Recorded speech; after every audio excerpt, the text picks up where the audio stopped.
أسماء الله الحسنى ذات دلالات أسنى. الحمد لله رب العالمين، والصلاة والسلام على سيدنا محمد أشرف المرسلين. أما بعد، عن أبي هريرة رضي الله عنه أن نبينا صلى الله عليه وسلم قال: إن لله 99 اسما 100 إلا واحدة، من أحصاها دخل الجنة. رواه الإمام البخاري. سأتكلم اليوم عن أعظم الأسماء، عن لفظ الجلالة الله. ما معنى هذا الاسم العظيم؟ معناه من له الألوهية. الله أي من له الألوهية، وهي القدرة على الخلق، فلا خالق سواه. هذا اللفظ، لفظ الجلالة الله، يدل على الذات المقدس المستحق للعبادة. فنحن يا أحبابي نعبد الله وحده لا غيره. والعبادة كما عرفها علماء اللغة كالسبكي وغيره هي أقصى غاية الخشوع والخضوع. إذا ليس معنى العبادة النداء. إذا ناديت إنسانا ليس معناه أنك عبدته. إذا استعنت بإنسان ليس معناه أنك عبدته. إذا استغثت بإنسان ليس معناه أنك عبدته. العبادة أقصى غاية الخشوع والخضوع، وهي أشرف الخصال. قال أهل العلم: لما كانت العبادة أشرف الخصال والتسمي بها أشرف الخطط، سمى الله نبيه عبدا. فقد ورد أنه صلى الله عليه وسلم لما وصل إلى الدرجات العالية والمراتب الرفيعة أوحى ربنا إليه: يا محمد بما أشرفك؟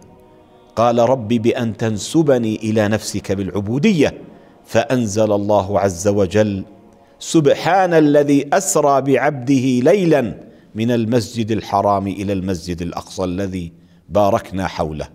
ولله در القاضي عياض المالكي حيث قال: ومما زادني شرفا وتيها وكدت بأخمصي أطأ الثريا دخولي تحت قولك يا عبادي وأن صيرت أحمد لي نبيا. يقول إمام النحو سيبويه رضي الله عنه في كتابه الذي يسمى الكتاب: الله أي لفظ الجلالة أعرف المعارف، لأن كل شيء دليل على وجوده، فلا شيء معروف يشهد بوجوده كل شيء إلا الله.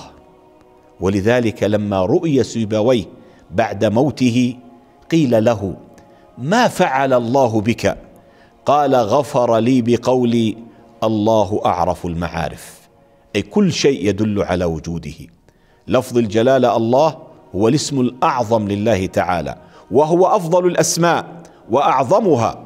فقد ورد عن عبد الله بن بريدة الأسلمي عن أبيه قال: سمع النبي صلى الله عليه وسلم رجلا يدعو وهو يقول: اللهم إني أسألك بأني أشهد أنك أنت الله، لا إله إلا أنت الأحد الصمد الذي لم يلد ولم يولد ولم يكن له كفوا أحد.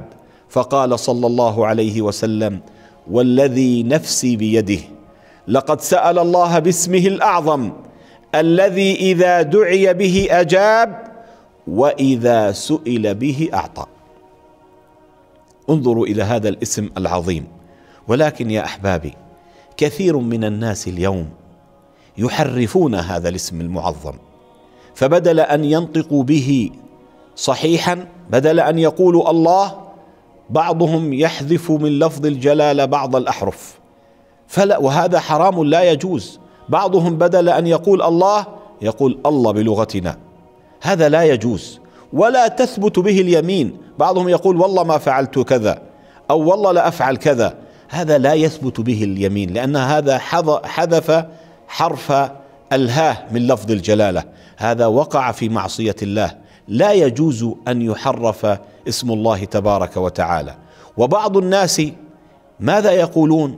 يقولون من أسماء الله وهذا كلام مردود، ولا يجوز أن يعتبر لفظ من أسماء الله، لأن لفظ وضع للشكاية والتوجع، وكل أسماء الله كما ذكرنا حسنى دالة على الكمال.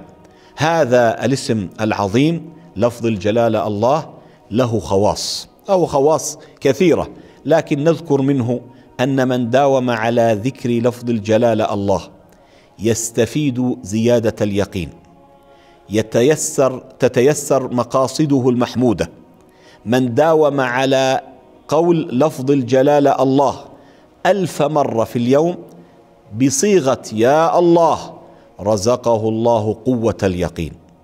من تلاه يوم الجمعة قبل الصلاة، انتبه، يوم الجمعة قبل الصلاة على طهارة، تغتسل، تتنظف، تتوضأ، تكون في مكان خالي ليس معك أحد، تقول لفظ الجلالة الله أو يا الله 200 مرة على نية أن ييسر الله لك مطلوبك، الله تبارك وتعالى ييسر لك هذا المطلوب. وقال أهل العلم إن من خواصه ومن أسراره أن المريض الذي أعجز الأطباء علاجه إذا أكثر من هذا الاسم المبارك من لفظ الجلالة الله قرأه 1000 مرة برئ ما لم يكن حضر أجله. اللهم إنا نسألك بأنك أنت الله لا إله إلا أنت أن ترزقنا حسن الختام والموت على كامل الإيمان يا رب العالمين يا الله. وآخر دعوانا أن الحمد لله رب العالمين، والصلاة والسلام على سيدنا محمد سيد الأولين والآخرين. أسماء الله الحسنى ذات دلالات أسنى